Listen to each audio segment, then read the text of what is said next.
হাসপাতালে গেলে দেখা যায় রোগীদের আত্মচিৎকারে আকাশ বাতাস ভাঙে যায়। কত রোগী হাই হুতাশ করে হাও মাও করে কান্না করে আল্লাহ, কত যন্ত্রণায় কষ্ট করে আল্লাহ।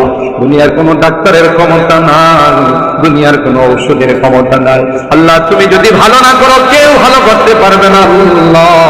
সকল রোগীদেরকে পরিপূর্ণ শিফা নসিব করে দাও, শিফায়ে কামেলা আজেলা দায়েমা মুস্তামিরা নসিব করে দাও।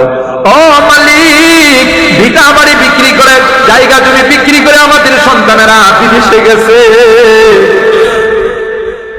এক একজনের চেহারার দিকে তাকানো যায় না, প্রচন্ড রুদ্রে পড়ে কত কষ্ট করে কিন্তু টাকা কামায়, কত মালিকের ধমকায় লাঠি খায়, কত কষ্ট করে আল্লাহ। এখনো অনেকেই বিদেশের বাড়িতে বড় বিপদের মধ্যে আছে আল্লাহ। মেহেরবানি করে সকল বিপদ থেকে সকলকে উদ্ধার করে দাও আল্লাহ।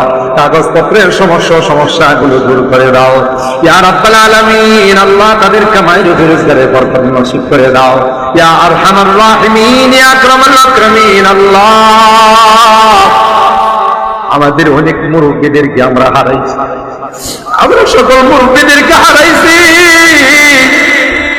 ওখরে বাঙ্গালকে আর কোনদিন দেখবো না, রাইসুল মুফাসসিরিনকে আর কোনদিন,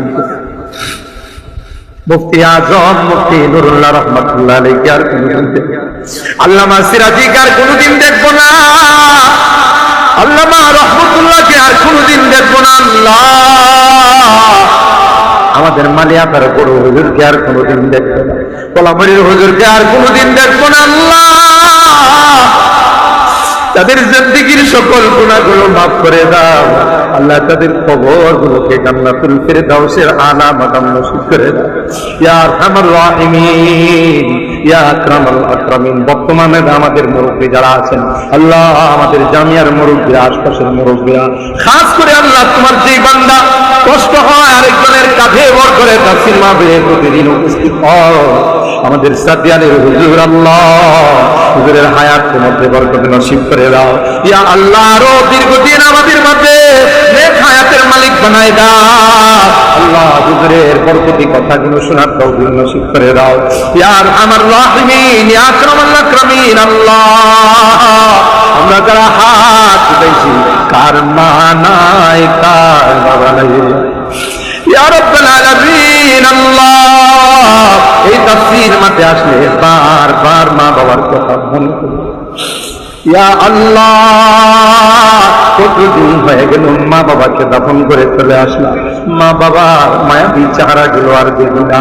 কবরের পাশে যাইয়া মা মা মা বলে চিৎকার করি, বাবা নাই রে আল্লাহ।